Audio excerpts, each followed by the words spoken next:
ಎಲ್ಲರಿಗೂ ನಮಸ್ತೆ. ನಾನು ಈ ದಿನ ಆದಿತ್ಯವಾರದ ರಂಗೋಲಿ ಹೇಗೆ ಹಾಕೋದು ತೋರಿಸ್ತೇನೆ. ತುಂಬ ಸುಲಭ ಇದೆ. ಈ ರಂಗೋಲಿ ಹಾಕೋದ್ರಿಂದ ಸಂಡೇ ಹಾಕಬೇಕು, ಅಂದರೆ ಆದಿತ್ಯವಾರ ರವಿವಾರ ಹಾಕ್ಕೊಳ್ಬೇಕು. ಹಾಕಿದ ಮೇಲೆ ಇದು ಬಾಗಿಲಿಗೆಲ್ಲ ಹಾಕಬಾರ್ದು, ದೇವರ ಕೋಣೆಯಲ್ಲಿ ಹಾಕ್ಕೊಳ್ಬೇಕು. ಇದಕ್ಕೆ ಚುಕ್ಕಿ ಎಲ್ಲ ಏನಿಲ್ಲ. ಇದು ಹಾಕುವುದರಿಂದ ಸಕಲ ಕಾರ್ಯ ಸಿದ್ಧಿಯಾಗ್ತದೆ. ನಮ್ಮದೇ ಏನೇ ಕಷ್ಟ ಇದ್ದರೂ ಈ ರಂಗೋಲಿ ಹಾಕಿ ಆದಿತ್ಯವಾರ ದೇವರ ಹತ್ರ ಪ್ರಾರ್ಥನೆ ಮಾಡಿಕೊಳ್ಬೇಕು. ತುಂಬ ಸುಲಭ ಇದು. ಇದರ ಮಧ್ಯದಲ್ಲಿ ಶ್ರೀ ಅಂತಲೂ ಬರಿಬೋದು, ಅಥವಾ ಶ್ರೀಂ ಅಂದರೆ ಶ್ರೀ ಬರೆದು 0 ಶ್ರೀಂ ಕೂಡ ಬರಿಬೋದು. ಅದು ಬೀಜಾಕ್ಷರ ಮಂತ್ರ ಆಗ್ತದೆ, ಲಕ್ಷ್ಮೀದು. ಯಾವುದು ಕೂಡ ಬರ್ಕೊಳ್ಬೋದು. ನಾನು ಮಾತ್ರ ಶ್ರೀ ಅಷ್ಟೇ ಬರಿತೇನೆ ನೋಡಿ, ಈ ಥರ. ನಂತರ ಇದಕ್ಕೆ ಅರಶಿನ, ಕುಂಕುಮ, ಹೂವು ಎಲ್ಲ ಹಾಕಿ ಒಂದು ಅಗರಬತ್ತಿಯಲ್ಲಿ ಹೀಗೆ ಆರತಿ ಟೈಪ್ ಮಾಡಿಕೊಂಡ್ರೆ ಆಯಿತು.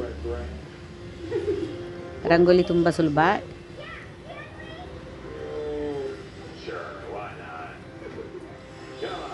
ನಾನು ಹಾಕುವ ರಂಗೋಲಿಯ ಸ್ಲೇಟ್ ಇದೆಯಲ್ಲ, ಇದು ತುಂಬ ಚಿಕ್ಕದಾಯಿತು. ಹಾಗಾಗಿ ನನಗೆ ಜಾಗ ಸಾಕಾಗೋದಿಲ್ಲ. ಹಾಗಾಗಿ ಇಷ್ಟರಲ್ಲೇ ಮಾಡಿ ತೋರಿಸ್ತಾ ಇದ್ದೇನೆ.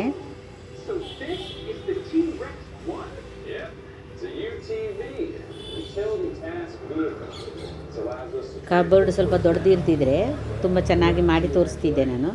ಇದು ಕಬೋರ್ಡ್ ಸ್ವಲ್ಪ ತುಂಬ ಚಿಕ್ಕದಾಯಿತು, ಹಾಗಾಗಿ ಚಿಕ್ಕದಾಗಿ ಮಾಡಿ ತೋರಿಸ್ತಾ ಇದ್ದೇನೆ. ಮೇಲಿದು ಸ್ವಲ್ಪ ದೊಡ್ಡದಾಗಿ ತೋರಿಸ್ಬೇಕಿತ್ತು, ಅದು ತೋರಿಸ್ಲಿಕ್ಕೆ ಆಗಲಿಲ್ಲ. ನೋಡಿ, ಈ ಥರ ಲಕ್ಷ್ಮೀದು ಶ್ರೀ ಶ್ರೀ ಶ್ರೀ ಅಂತ 9 ಬರಿಬೇಕು. ಇಲ್ಲಿ ಸ್ವಸ್ತಿಕ್. ರಂಗೋಲಿ ಹಾಕಲಿಕ್ಕೆ ತುಂಬ ಸುಲಭ. ದಿನ ಚೇಂಜ್ ಮಾಡಿ ಹಾಕಬೇಕು. ಸೋಮವಾರ, ಮಂಗಳವಾರ, ಬುಧವಾರ ಅಂತ ಹೇಳಿ ಈಗ ಬೇರೆ ಬೇರೆ ಟೈಪ್ ಹಾಕ್ತಾ ಇರಬೇಕು. ಮತ್ತು ನೋಡಲಿಕ್ಕೂ ಖುಷಿಯಾಗ್ತದೆ ದೇವರಿಗೆ ಕೈ ಮುಗಿಯುವಾಗ. ರಂಗೋಲಿ ಹಾಕೋದ್ರಿಂದ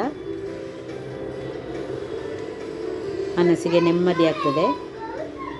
ನೋಡಿ, ಸಕಲ ಕಾರ್ಯಗಳು ಸಿದ್ಧಿಯಾಗ್ತದೆ ಇದು ಹಾಕೋದ್ರಿಂದ. ಅರಶಿನ, ಕುಂಕುಮ ಎಲ್ಲ ಹಾಕಿ ಹೂ ಇಟ್ಟು ಅಗರಬತ್ತಿಯಲ್ಲಿ ಆರತಿ ಮಾಡಿದರೆ ಆಯಿತು. ಈ ವಿಡಿಯೋ ಇಷ್ಟ ಆದರೆ ಲೈಕ್ ಮಾಡಿ, ಶೇರ್ ಮಾಡಿ. ಧನ್ಯವಾದಗಳು.